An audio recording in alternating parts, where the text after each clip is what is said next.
नमस्कार दोस्तों, आज हम बात करेंगे एक ऐसी फिल्म की कहानी की जिसे देखने के बाद औरतों को लेकर आपका सोचने का नजरिया ही बदल जाएगा। यह फिल्म हर उस इंसान को देखनी चाहिए जिसके जीवन में किसी न किसी औरत का महत्व हो। तो चलिए बिना किसी देरी के शुरू करते हैं। मूवी की शुरुआत में हम देखते हैं रिचा नाम की लड़की को जिसे डांस करना बहुत पसंद है। उसकी शादी तय हो जाती है दिवाकर नाम के लड़के से। दिवाकर पेशे से डॉक्टर है, उसका खुद का क्लिनिक है। रिचा को लड़का और उसकी फैमिली काफी अच्छी लगती है तो वह खुशी खुशी शादी कर लेती है। शादी के बाद रिचा का घर पर बहुत अच्छे से स्वागत किया जाता है। अगली सुबह रिचा किचन में जाती है तो माँ पहले से ही खाना बनाने में लगी हुई थी। रिचा कहती है, लाओ मैं मिक्सर में चटनी बना दूं। तो माँ कहती है कि तुम्हारे पापा जी को सिलवट्टे की पीसी चटनी पसंद है। मिक्सर में चीजें कटती हैं और सिलवट्टे में पिसती हैं तो फर्क आ जाता है स्वाद में। रिचा चाय देती है दिवाकर को तो दिवाकर आधी चाय दूसरे कप में डाल के रिचा को भी दे देता है पीने को। रिचा भी खुश हो जाती है। रात में रिचा की सास बर्तन धो रही होती है तो रिचा कहती है कि रहने दीजिए, कल काम वाली आएगी तो धो देगी। माँ कहती है कि नहीं, किचन बासी नहीं छोड़ते बेटा। रिचा अपने रूम में जाती है और सो जाती है। माँ पूरा किचन साफ करके ही सोने जाती थी। रात के 1-2 बज जाते थे करते करते। सासू माँ सुबह 6 बजे उठ जाती हैं। उठते ही माँ काम पे लग जाती हैं। अपने पति के कपड़े निकाल कर रखती हैं, उनकी चप्पल बेड के पास रख देती हैं। उनके उठने पर उन्हें अजवाइन वाला पानी देती हैं। फिर चली जाती हैं किचन में खाना बनाने। वहीं दिवाकर सुबह जाता है टेनिस खेलने और पापा जी अखबार पढ़ते हैं और फिर मालिश करवाते हैं नौकर से। रिचा किचन में थी तभी दिवाकर आवाज लगाता है। रिचा उसके पास जाती है तो दिवाकर कहता है कि कबर्ड से कपड़े निकाल दो मेरे। रिचा पैंट शर्ट निकालती है तो दिवाकर कहता है कि पूरे कपड़े निकाल कर दो। तब रिचा कहती है, पहना भी दूं क्या? कबर्ड 2 कदम की दूरी पर था। खुद से भी वह कपड़े निकाल सकता था, लेकिन रिचा को बुलाया और वह भी काम ही कर रही थी, कोई खाली तो नहीं थी। नाश्ता बन जाता है तो दिवाकर और पापा जी खाने बैठते हैं। रिचा जल्दी जल्दी रोटी दे रही होती है तो पापा जी टोकते हुए कहते हैं कि लेफ्ट हैंड से नहीं बेटा, लेफ्ट हैंड से तो भिखारियों को भी नहीं देते। रिचा सोचती है, एक तो गरम गरम रोटी बना के दो, ऊपर से यह भी देखो कि कौन से हाथ से देनी है। रिचा माँ से कहती है कि आप भी बैठ जाइए, गर्मा गर्म खा लीजिए। तो पापा जी कहते हैं कि इनको कौन सा क्लिनिक जाना है। रिचा से माँ कहती है कि जाओ दिवाकर के लिए गर्मा गर्म फुलके लेकर आओ। रिचा फुलके देकर पापा जी के लिए रोटी बनाती है तो पापा जी चाय मांग लेते हैं। रिचा चाय बना के पापा जी को देती है और दिवाकर को भी। रिचा उम्मीद करती है कि दिवाकर प्यार जताते हुए चाय शेयर करेगा, पर आज ऐसा नहीं करता। वो सीधा काम पे निकल जाता है। पापा जी कहीं बाहर जाते थे रोज, तो उनके जाने से पहले ही माँ उनकी चप्पल निकाल के बाहर रख देती थी। दोनों मर्द खाना वाना खा के बाहर निकल जाते हैं, टेबल पर ही जूठी प्लेट छोड़कर। उनके जाने के बाद दोनों महिलाएं खाना खाने बैठती है। रिचा की बबल नाम की दोस्त थी, वो भी डांसर ही है। वो रिचा को बुला रही थी कि तुम भी तो आया करो रिहर्सल के लिए। रिचा कैसे जाती, टाइम ही नहीं मिलता था इस घर के कामकाज से। सासू माँ की एक बेटी थी जो कि विदेश में रहती है अपने पति के साथ। वो प्रेग्नेंट थी तो माँ को बुला रही थी कि आप आ जाओ, थोड़े दिन यहाँ घूमने आओ। रिचा भी कहती है कि घूम आइए, मैं घर संभाल लूंगी। अब वहां जाना था तो घर की बनी चीजें ले जाना तो लाजमी है, जैसे अचार चिवड़ा वगैरह, तो माँ वही बनाने में लग जाती है। रिचा उनकी मदद कर रही थी और बीच बीच में थोड़ा बहुत खा भी लेती थी। साथ ही साथ सीख भी रही थी उनसे कि कैसे बनाया जाता है सब कुछ। माँ निकल जाती है घर संभालने की जिम्मेदारी रिचा को देके। अगली सुबह रिचा जल्दी उठ के चाय बना के पापा जी को देती है तो वो कहते हैं कि मैं सुबह चाय नहीं पीता, आपकी मम्मी मुझे पहले अजवाइन का पानी देती है। फिर रिचा अजवाइन का पानी बना के देती है। फिर जल्दी जल्दी लग जाती है नाश्ता बनाने में, जो कि खाने के बराबर ही होता था।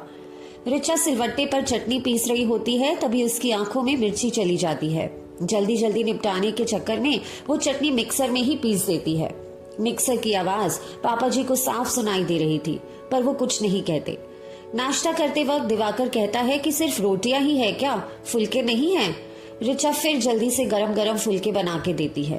तभी पापा जी चटनी देखते हुए कहते हैं कि अगर दही है तो वो दे दो मुझे। पापा जी टॉन्ट मारते हुए कहते हैं कि सिलवट्टे पर पीसने से हाथ जलते होंगे ना तुम्हारे, कोई बात नहीं, आप अकेले क्या क्या संभालोगे, आपकी मम्मी को तो आदत है। सबके जाने के बाद ऋचा अकेले सारे गंदे बर्तन साफ करती है, पूरा किचन साफ करती है। साफ सफाई होने के बाद थोड़ा राहत की सांस लेते हुए अपनी डांस वीडियो देखने लगती है ईयरबड्स लगाकर। तभी नौकर मटन देकर जाता है, यह बोल के कि लंच बना दीजिए, साहब ने भेजा है। अभी बैठी ही थी कि फिर से काम आ गया। थोड़ा शांति के लिए वो गाना सुनते हुए उसी धुन में नाचते हुए खाना बनाना शुरू कर देती है। पिताजी का बाहर जाने का टाइम हो गया था तो आवाज लगा रहे थे ऋचा को चप्पल निकालने के लिए। ऋचा ने तो ईयरबड्स लगा रहे थे तो उससे कुछ सुना ही नहीं दे रहा था। जब ऋचा नहीं आई तो वह खुद चप्पल निकालते हैं और फिर जाते हैं किचन में। उन्हें देखने को मिलता है कि बहू तो नाचने में व्यस्त है। ऋचा पापा जी को देखकर चौंक जाती है। पापा जी नाराजगी जताते हुए धम से दरवाजा बंद करके चले जाते हैं। वहां दिवाकर का लंच टाइम होता है पर लंच आया ही नहीं घर से, क्योंकि बना ही नहीं। घर पर पापा जी खाना खाने बैठते हैं तो ऋचा कहती है कि माफ करना पापा जी, मीट पक नहीं रहा था इसीलिए देरी हो गई। पापा जी कहते हैं कि आपने इसे कुकर में पकाया ना, फिर यह तो पुलाव हुआ, बिरयानी नहीं। दम पुख्त का मतलब है धीमी धीमी आंच में पकना। दिवाकर जब शाम को घर आता है कहता है कि 12-12 घंटे काम करता हूँ यार, कम से कम खाना तो टाइम पर डिजर्व करता हूँ ना। 6 कॉफी पीकर दिन काटा है आज मैंने, अब डिनर मिलेगा या वो भी नहीं। पापा जी अपनी पत्नी से बात करते हुए कहते हैं कि आपने अपनी असिस्टेंट को पतीले में बिरयानी बनाना नहीं सिखाया। माता जी कहती है कि कुछ हफ्ते आप पुलाव ही खा लीजिए। पापा जी कहते हैं कि खा तो हम कुछ भी लेंगे, मगर बहू को घर संभालना तो सिखाना पड़ेगा ना, कम से कम उसे डस्टिंग तो अच्छी तरह से करने के लिए कहिए, क्योंकि मेरी एलर्जी बढ़ी तो मुझे अस्पताल में भर्ती होना पड़ेगा। माँ ने कह दिया था ऋचा को तो अगले दिन वह अच्छे से धूल मिट्टी साफ करने लग जाती है। ऋचा फिर यूट्यूब से सीखकर दम पुख्त बनाती है अपनी पूरी मेहनत से। पापा जी को खाना देती है, वे खा लेते हैं, कुछ कहते नहीं कि अच्छा बना है। अब जब इंसान इतनी मेहनत से बनाता है तो उम्मीद करता है कि खाने वाला कुछ तो बोले। जब नहीं बोलता तो बड़ा बुरा सा लगता है कि इतनी मेहनत क्यों ही करी। ऋचा बर्तन धो के दिवाकर को लंच भिजवा के खुद खाना खाने बैठती है अकेले। रात में ऋचा दिवाकर से कहती है कि दिन की बहुत सारी बिरयानी बची है, वो खा लेते हैं। दिवाकर कहता है कि नहीं, कुछ हल्का खाते हैं ना, कड़ी फुल्का बना दो। अब ऋचा मुंह बना के लग जाती है कड़ी फुल्का बनाने में। ऋचा अपनी माँ से बात करते हुए बता रही होती है कि यहाँ तो कोई ही नहीं है मदद करने वाला, सब अकेले ही करना पड़ता है। पापा जी को तो मेरा खाना पसंद ही नहीं, कुक रखने की बात करूं क्या? माँ कहती है अभी नई नई गई हो, अभी मत बोलो, कुछ दिन बाद में बात कर लेना, अभी एडजस्ट कर लो थोड़ा। रात का खाना खिलाकर ऋचा बर्तन धो रही होती है कि तभी बेसिन जाम हो जाता है। ऋचा को बहुत घिन आती थी गंदे पानी में हाथ डाल के कचरा निकालने पर अब उसे वो भी खुद ही करना पड़ता है। अगले दिन फिर बर्तन धोते समय ऋचा देखती है कि बेसिन का पाइप लीक कर रहा है, सब गंदा पानी टपक रहा है। ऋचा को टाइम ही नहीं मिलता था अपनी दोस्त से बात करने का, पर आज उसका फोन उठा लेती है। दोस्त खबर देती है कि कमानी में उसकी परफॉर्मेंस सिलेक्ट हो गई है, उसको पहला कोरियोग्राफी क्रेडिट मिलेगा और हमने रिहर्सल शुरू कर दी है। तुमको तो 2 हफ्ते से कॉल कर रही हूँ पर तुम तो गायब ही हो गई हो। ऋचा का भी बहुत मन था ज्वाइन करने का, पर कहती है मेरा तो आना मुश्किल होगा। दोस्त कहते हैं कम से कम परफॉर्मेंस देखने तो आओ। यहाँ हमें देखने को मिलता है कि दोस्त का पति उसके लिए खाना बना रहा होता है। ऋचा अपनी दोस्त को ब्लॉक कर देती है क्योंकि उसे पता था कि वो फोन करेगी आने के लिए और वह जा नहीं पाएगी तो उसका और मूड ऑफ होगा। ऋचा वॉशिंग मशीन में कपड़े धोती थी तो पापा जी को तो इसमें भी शिकायत थी कि मशीन में पसीने के दाग नहीं जाते। ऋचा ने दिवाकर को मैसेज किया था प्लम्बर बुला दो, पर उसने मैसेज ही नहीं देखा। शाम को दिवाकर के आते ही ऋचा उससे कहती है कि क्या हम एक काम वाली रख सकते हैं, मुझे खुद का काम शुरू करना है और उसके लिए मुझे बिल्कुल भी टाइम नहीं मिल रहा है। दिवाकर कहता है डांस वगैरह करने से कुछ कमाई भी है या बस टाइम पास ही है? ऋचा कहती है काम करूंगी तभी तो धीरे धीरे कमाई होगी। दिवाकर कहता है 50-60 मरीज देख कर आया हूँ और तुम आते ही शुरू हो गई, थोड़ा तो सांस लेने दो यार। उधर लीकेज धीरे धीरे बढ़ता ही जा रहा था। दिवाकर रूम से ही ऋचा को कॉल करके पूछता है कि काम खत्म हुआ क्या, तो ऋचा कहती है नहीं, अभी बर्तन बचे हैं। ऋचा का बिल्कुल भी मन नहीं था तो वह बाहर सोफे पर ही सो जाती है। अगले दिन ऋचा दिवाकर को बताती है कि मेरे पीरियड्स शुरू हो गए हैं, तो दिवाकर कहता है कि अच्छा अब तुम किचन में मत जाना। दिवाकर बाहर से चाय नाश्ता ले आता है। अब क्लिनिक से दिवाकर एक महिला को भेजता है घर में सफाई के लिए। ऋचा डस्टिंग करने लगती है तो महिला कहती है कि आप आराम करो भाभी, वैसे भी इस घर की औरतों को आराम बड़ी मुश्किल से मिलता है। और जब तक ऋचा के पीरियड्स खत्म नहीं हुए थे, यही महिला खाना बनाने और घर का काम करने वाली थी। दिवाकर और पापा जी को नाश्ते में खाने की आदत थी मस्त मस्त खाना, लेकिन एक्चुअल में जो नाश्ते में खाया जाता है महिला वही बना के रख देती थी।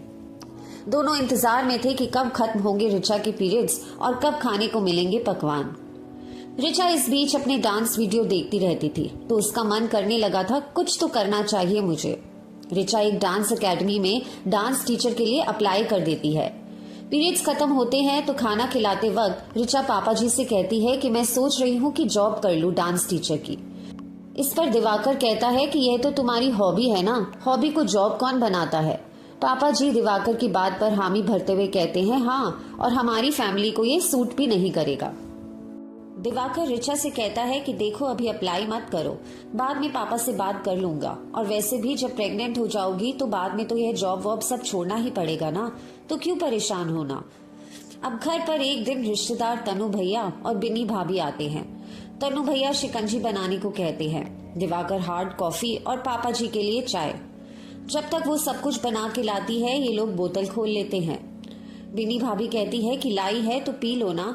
तनु भैया टेस्ट करते ही बोलते हैं कि शिकंजी बनाना भी एक कला है, शिकंजी नींबू पानी की तरह थोड़ी ना होती है। अब बात आती है खाने में क्या खाना है, तो ऋचा कहती है कि खाना तो पहले से ही बन गया है, लेकिन इन लोगों का मन था मटन खाने का। तनु भैया कहते हैं मटन तो मैं बनाऊंगा, तुम लोगों को आज अपने हाथ का मटन खिलाता हूँ। फिर क्या मटन बनाया जाता है, बनाया तो ठीक, लेकिन पूरे किचन को कबाड़ खाना बनाकर रख दिया, कूड़ेदान सा बन गया था किचन। अगले दिन फिर टेस्टी टेस्टी खाना बना के सबको नाश्ता कराती है। लंच भिजवाकर वो तैयार हो जाती है जाने के लिए। आज इंटरव्यू था उसका, जहाँ अप्लाई किया था। निकल ही रही थी कि पापा जी आकर पूछते हैं कहाँ जा रही हो। ऋचा बताती है तो पापा जी कहते हैं मैंने मना तो किया था ना, फिर क्यों जा रही हो।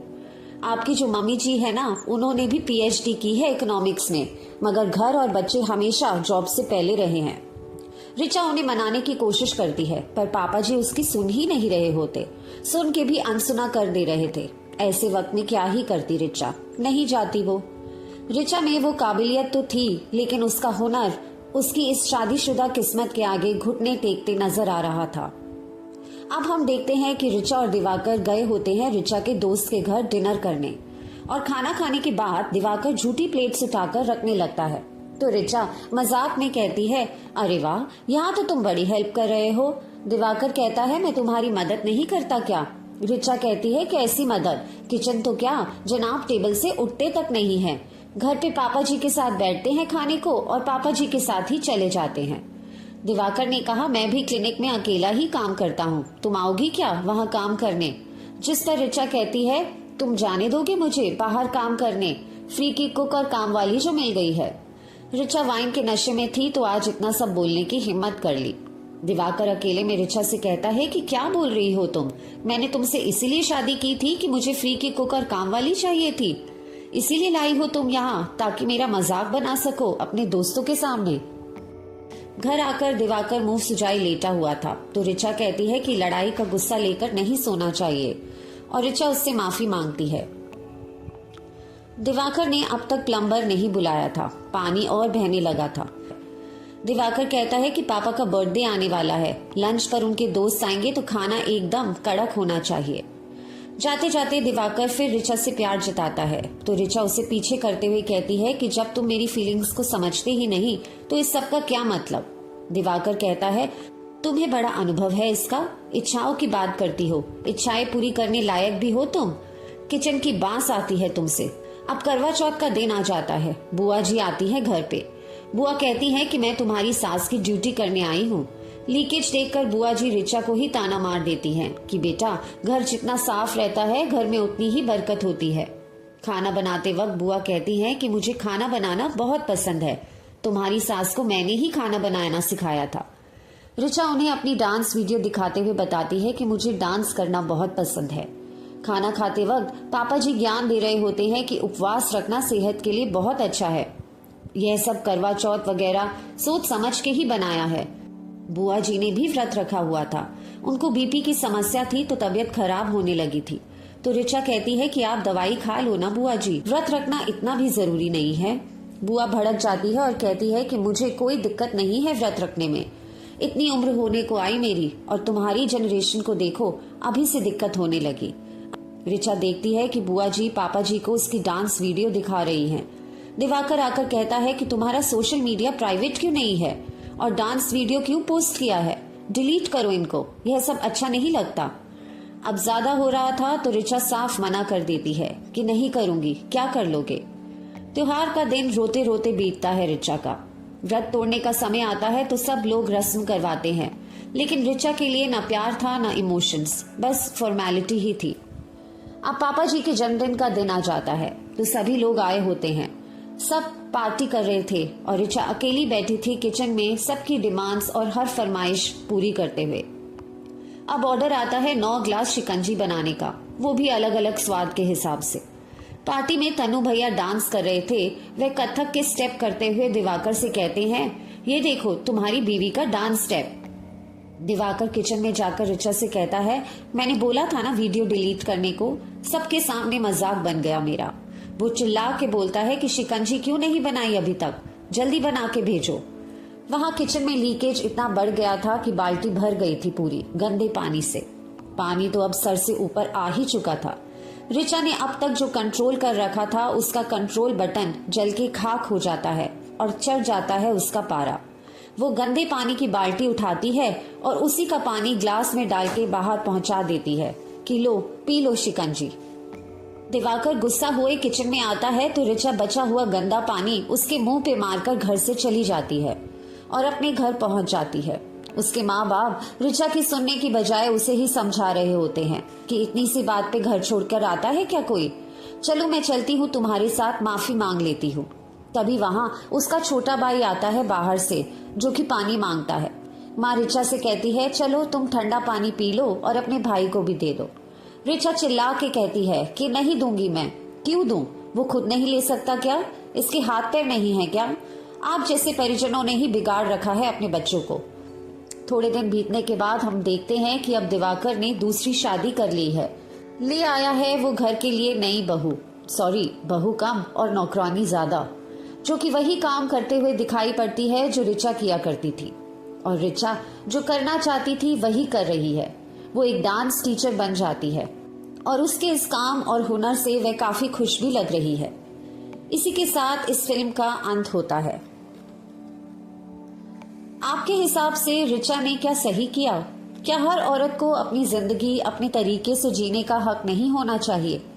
अपनी राय कमेंट्स में जरूर बताइए और हाँ, वीडियो को लाइक और शेयर करना मत भूलिएगा।